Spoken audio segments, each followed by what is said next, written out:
Então vamos lá, seu Giro da Bolsa, um programa semanal com as principais notícias do carnaval na semana. E hoje? Baguncinha. Baguncinha não, hoje é dia triste, trabalhar na sexta-feira de noite, ninguém merece. Eu gravei 3 vezes aqui, eles me obrigaram a gravar porque eles queriam ânimo no programa. Falei, quem que tá animado trabalhando no carnaval? Hoje o programa aqui tá sensacional. A gente começa com o nosso queridão. Queridão, quem é ele? Índice Bovespa. Quanto subiu aí? Ricardelas, põe aqui no ponto. 186 mil pontos. Que é isso? 1,83% de alta. E o ETF, a UVP11, que replica o índice fundamentalista da UVP aí, ele subiu que tanto? 2,53%. Muito melhor que o Ibovespa, fechando aí com R$ 132,86. Imagina que a cota começou valendo R$100 lá em julho, no dia que ele foi inaugurado. Ou seja, quem investiu aí tá ganhando pelo menos 32,86%. Nada mal, hein? O índice tá bombando aqui. E aqui você confere os nossos indicadores econômicos. Lembrando que o Ibovespa chegou a bater 190 mil na semana, mas broxou, né? Lembrou que era carnaval, falou, pô, não vale a pena também me esforçar demais e caiu. E FIX, 0,15%, o pessoal sacou o dinheiro também do Ibovespa pra poder ir pro ano novo, tal. Novo não, né? Carnaval. Tô num clima de ano novo ainda. O Brasil só começa o ano depois do carnaval, né? E o S&P 500 caiu 1,28%, Nasdaq 2,06%, dólar caiu 0,04%, Bitcoin 1,88% de queda, não sobe nunca mais, né, menino? Tá uma coisa triste mesmo. E o Ether, moeda da rede Ethereum, subiu aí, mentira, caiu 1,73%, cadelinha mesmo, né? Sempre essa eterna cadela, sempre. Nunca sobe quando o Bitcoin cai. A gente já começa aqui falando de mais uma treta pesada que rolou naquela história do Banco Master. Depois de sofrer muitos questionamentos dentro e fora do STF, o ministro, o Dias Toffoli, acabou sendo quase obrigado a deixar o caso depois dele ter sido citado nas investigações da Polícia Federal. A própria PF pediu a suspeição dele porque foram encontradas várias menções ao ministro no celular do dono do Master, o Daniel Vorcari. Então parece que eles tinham uma amizade, talvez, ali. Não, amizade não. Tava uma leve troca de mensagem, eu troco mensagem com um monte de gente que eu mal conheço. Isso é normal também, né? Vamos entender aqui o lado do ministro também. A polícia viu indícios de pagamentos que podem ter sido feitos pro Toffoli. E o próprio ministro admitiu que é sócio de uma empresa que negociou um resort com um fundo ligado ao Vorcari, o fundo da Reag, inclusive, não foi? E aí não deu outra, né? A situação do Toffoli ficou meio insustentável, até porque ele saiu em uma matéria na imprensa mostrando que pelo menos 10 decisões do caso Master foram tomadas por ele, de forma um pouco diferenciada. Eu não diria isso, eu não quero colocar suspeição sobre o ministro, né? Não vou ficar arrumando confusão com a STF. Foi decisões, né? Decisões, né? Decisões cada vez mais decisivas. Quase todas tirando da Polícia Federal algumas informações das investigações e levando por STF. É importante, às vezes, tirar uma informação da Polícia Federal. A Polícia Federal também faz muita investigação também, tá investigando muita coisa, tem que parar com isso. Se informando demais. Vai atrás de mexer com droga. Até o presidente Lula já estava falando pros aliados que não tinha como mais o Toffoli continuar como relator do caso. E aí, o próprio presidente do STF, o Edson Fachin, ele reuniu os ministros e eles soltaram uma nota falando da saída do Toffoli, que acabou sendo substituído por sorteio pelo ministro André Mendonça. Lembra que esse é o indicado pelo Bolsonaro, tá? Então, era o único ali que talvez não fosse o ideal para esse caso aí, segundo a direita brasileira. Os ministros aí validaram o trabalho feito pelo Toffoli, mas o que parece mesmo é que foi a única saída para o STF não ter um desgaste, né? De ter que declarar a suspeição dele. O pessoal falou que teve alguém gravando essa reunião e vazaram lá. Vazou e o povo estava falando que foi o Toffoli, mostrando que todo mundo concordava ali com ele, que todo mundo, ninguém suspeitava dele de nada, mas ninguém sabe quem vazou a reunião. Mas coisa de moleque, segundo os ministros aí, essa gravação foi o que saiu na manchete. Lá no TCU, aquele processo que tinha sido aberto para avaliar a decisão do Banco Central de liquidar o Master acabou não dando em nada. Eles concluíram que não teve nenhuma irregularidade. Até porque, né, se você liberasse o banco de novo, ele ia quebrar de novo, porque todo mundo ia arrancar o dinheiro, então não tem muito o que fazer, né? Mas o Banco Central foi impedido de acessar todo o processo, supostamente para não ter vazamento de informações. Lá no Senado, o Renan Calheiros, sim, ele ainda é vivo, sim, ele ainda é senador, sim, ele ainda é uma das figuras mais importantes do Senado. Sim, ele não investe em criptomoedas. Nem Bitcoin. Tá falando que o Centrão chantageou o ministro do TCU para tentar reverter a liquidação do banco. E do outro lado, o presidente do Banco Central, o Gabriel Galípolo, falou mais uma vez que eles cumpriram com o papel deles e fizeram um trabalho muito bem feito, de forma técnica e fundamentada. E é verdade, né? Inclusive, ele agradeceu por ter o Lula como presidente desse país enquanto estava rolando esse processo. Já o ministro da Fazenda, o Fernando Andrade, disse que esse caso expôs algumas fragilidades do Fundo Garantidor de Crédito e que eles já estão discutindo uma reforma estrutural do FGC. Lembrando que o fundo acabou de aprovar um plano emergencial para cobrir o rombo que pode chegar a 55 bilhões de reais com o pagamento dos investidores que tinham comprado CDBs do Banco Master aí. Enquanto isso, o BRB, que também está muito envolvido nesse escândalo, fez um troca-troca em vários cargos da diretoria e disse que vai cortar 60% do orçamento para patrocínio aí. E o Banco Central está se organizando para liberar o pagamento de 7 milhões de clientes que tinham contas pré-pagas no Will Bank, que acabou também sendo liquidado pelo Banco Central lá em janeiro, né? Lá no Senado, lado, a CPI do crime organizado vai pedir para ouvir o Dias Toffoli sobre esse suposto envolvimento com o Banco Master. Eles também querem quebrar o sigilo de algumas pessoas ligadas ao ministro. E isso acontece num momento delicado, porque ainda tá rolando esse clima de tensão entre o Congresso Nacional, o STF e o governo. O Lula, inclusive, tá tentando reverter uma decisão do ministro Luiz Fux, que liberou as contas dos beneficiários do Bolsa Família em sites de apostas. E ele também pode comprar mais uma briga com a Câmara vetando o projeto de lei que mantém os supersalários dos servidores públicos, que foi aprovado semana passada pelos deputados. Isso aí é uma sacanagem. Você não pode nem ter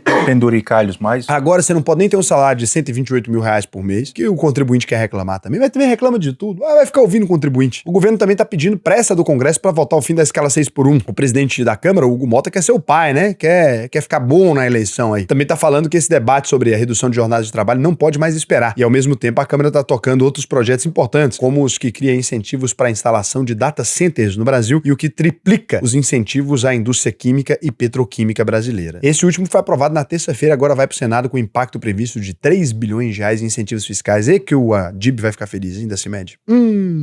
E esse tema é importante pro governo porque qualquer medida que tenha um impacto maior no orçamento tá sendo vista com lupa, porque o governo tá com a corda no pescoço e a gente não pode esquecer que esse aqui é um ano eleitoral, né? E o Lula ainda tá tentando melhorar a popularidade. Ele continua liderando as pesquisas, mas perdeu espaço pelo segundo mês consecutivo, enquanto o Flávio Bolsonaro tem crescido cada vez mais, já passa de 30% sem o Tarcísio na disputa. Aliás, o Tarcísio que tá focado no governo de São Paulo e cravou 51% das intenções de voto contra o Haddad, que ainda é o preferido de Lula para a eleição no maior estado do Brasil, mas não confirmou ainda, né? Sobre essas últimas pesquisas, o Flávio Bolsonaro falou que tá confiante, que não vai demorar para ele passar o Lula, que uma eventual terceira via vai acabar fechando com ele no segundo turno. Será que a gente vai ver aí, talvez, Renan Santos, Zema, Ratinho, tudo apoiando ele? Já pensou com a chance de Renan Santos na dobradinha com o Flávio Bolsonaro? Quase zero. Você acha que ele não vai apoiar? De maneira alguma. Ele vai votar, vai apoiar o Lula?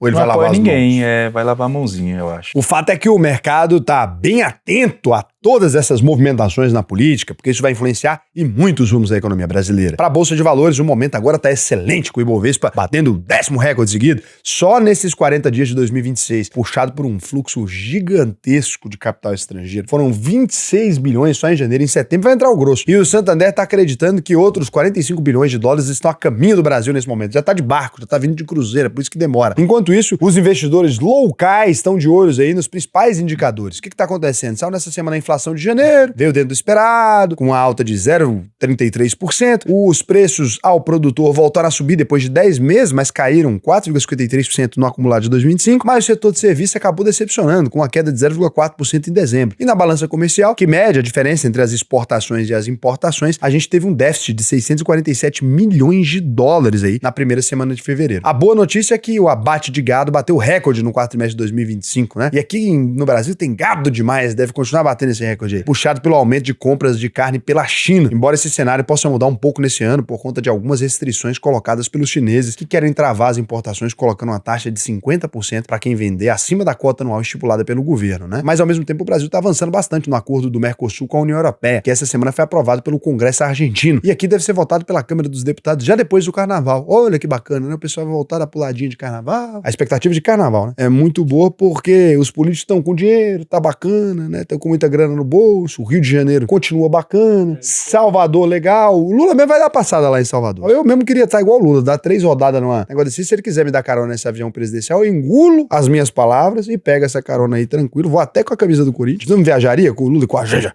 Não. Ah, que mentira, Ricardo. Do jeito que você gosta de uma mamata, rapaz. Se oferecer pra você, tem sorvete Häagen-Dazs no voo, tá doido? Não, aí a gente pode pensar. Häagen-Dazs, pô, Häagen-Dazs. Temer que implementou isso aí do Häagen-Dazs. Nunca ninguém tirou. A expectativa dessa aprovação desse acordo aí é boa, porque isso vai impulsionar nosso comércio exterior, num cenário que já é positivo por conta da promessa do Banco Central de começar o corte da Selic agora em março. E por falar em corte de juros, essa expectativa também estava muito alta lá nos Estados Unidos, mas acabou saindo payroll que mostrou um forte aumento na criação de empregos formais, que é bom, né, para a economia, mas acaba reduzindo bastante as chances do Federal Reserve cortar os juros no curto prazo. E se eles não vão cortar, adivinha quem ganha com isso? Nós mesmo não, né? Mas o Brasil. E além desse balde de água fria no mercado americano, o governo tem que encarar mais um shutdown. Dessa vez, um Departamento de Segurança Interna dos Estados Unidos, que é um dos principais órgãos do governo responsável pela segurança nacional, imigração e combate ao terrorismo. Na política externa, o Trump continua aliviando as tarifas. Ele fechou um acordo com Taiwan e uma reportagem do Financial Times disse que ele também quer derrubar as taxas aí sobre o aço e o alumínio. Olha que maravilha. Os Estados Unidos também estão com outros problemas sérios para resolver. Estão tentando aprovar um novo plano de reconstrução da faixa de Gaza, manter as boas relações com o governo interino da Venezuela, decidir se mantém as sanções com relação ao petróleo mandado para Cuba e resolver a treta com o Irã. Gente, que tanto de confusão, né? Que parece ter ficado ainda mais difícil depois que os americanos confirmaram que estão mandando o maior porta-aviões do mundo pro Oriente Médio. Aproveita, né? A última geração que a gente deve ver esses porta-aviões, essas coisas grandes, é por agora porque não tá tendo utilidade, mas hoje em dia tem tecnologias mais interessantes, né? O Irã já disse que pode até diluir urânio enriquecido, né? Se os Estados Unidos suspenderem as sanções contra o país. Mas o maior problema do ponto de vista econômico é que o Irã pode fazer aí no Estreito de Hormuz, né? Por onde passa 20% de todo o petróleo produzido no mundo. Se o Irã fechar esse acesso, pode causar uma crise energética global. E isso está resultando em muita volatilidade no preço do petróleo, que já subiu mais de 10% em 2026, fazendo muita gente, correr pro ouro, que está se mantendo perto das máximas históricas, acima dos $5.000 a onça Troy. Inclusive, o ouro e diversos outros ativos que, quando eu falava aqui, muita gente considerava exótico, né? Eles têm se mostrado cada vez mais protetivos. Quem é aluno da UVP pode assistir essa aula aqui da importância do ouro, e eu recomendo que todos vocês assistam, porque a gente reformulou essa aula recentemente, né? Justamente mostrando que todas as nossas previsões anteriores estavam corretas. Se você não é aluno da UVP ainda, aqui, aqui na minha mão aqui, tem a chance de você se tornar um aluno nosso. Lembrando que a UVP tem aquele compromisso, né? Não aprendeu, a gente devolve o dinheiro. 100%. Imagina se o carnaval fosse assim. Você paga a entrada, não conseguiu pegar ninguém, devolve o dinheiro na saída.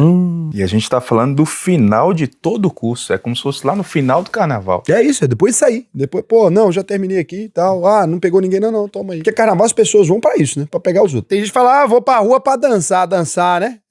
A dançar mesmo. Não tem como ser no carnaval e não pegar ninguém. Não, tem gente que é feia, muito feia. Então, mas aí você encontra outro feio, muito feio. É verdade. Ali é onde as panelas e as tampas se encaixam. E o que é uma rapidinha, Casé? Então, já nessa conversa sua. Rapidinha é justamente isso. É uma oportunidade de você pegar gente feia e fazer uma rapidinha, de preferência num banheiro químico. Vixe Maria, que nojeira, fede demais. É a única oportunidade que você tem. Nossa, eu não quero não. Eu nunca no banheiro químico e quero manter minha vida assim. Rapidinho não é nada disso não, aqui é um programa sério, um programa de família. Rapidinho é aquilo que seu pai e sua mãe fizeram no carnaval antes de você nascer. Se você nasceu em... Todo mundo nasceu filho do carnaval. Ninguém aqui nesse país conhece gente fora do carnaval, não. Você que é filho do carnaval, comenta aí a sua história de carnaval dos seus pais aí. Nossa, imaginar que os pais tiveram que transar é muito estranho, né? Esse processo de reprodução humana é muito estranho. A Vale teve um prejuízo aí de 3,8 bilhões de dólares no quarto trimestre de 2025. O resultado impactado por baixas contábeis foi 5 vezes pior que o mesmo período de 2024. Já a Petrobras, né, que ainda não divulgou o balanço trimestral, bateu o recorde de produção com quase 3 milhões de barris de óleo produzidos por dia em 2025. Produzido não, né? Que eles não produzem, eles arrancam. Isso aí é conversa, né? Essa produção. E a Petrobras subiu aí 0,52% a R$ 36,89. E a Vale subiu 0,17% a R$ 86,78. O Banco do Brasil lucrou 5,7 bilhões de reais no quarto trimestre, com queda de 40% na base anual, mesmo com a inadimplência alta e um cenário ainda desafiador. O resultado veio acima do esperado e teve pouco efeito sobre o valor das ações. Já o BTG Pactual não surpreendeu o mercado não, viu? O Ricardo aqui tá puxando o saco. Decepcionou o mercado aí, reportando um lucro robusto de 4,6 bilhões de reais e um ROI, retorno sobre patrimônio, de 27%. Eu não fiquei feliz, não. Apenas... Surpreendeu, sim. Pra mim, eu não fiquei surpreso.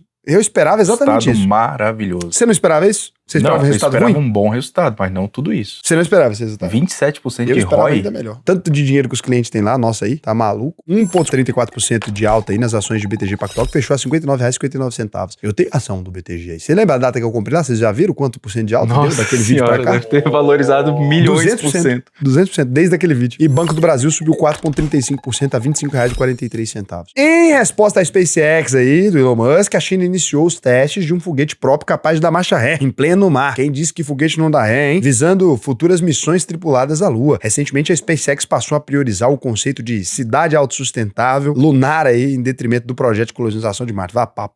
Que pariu.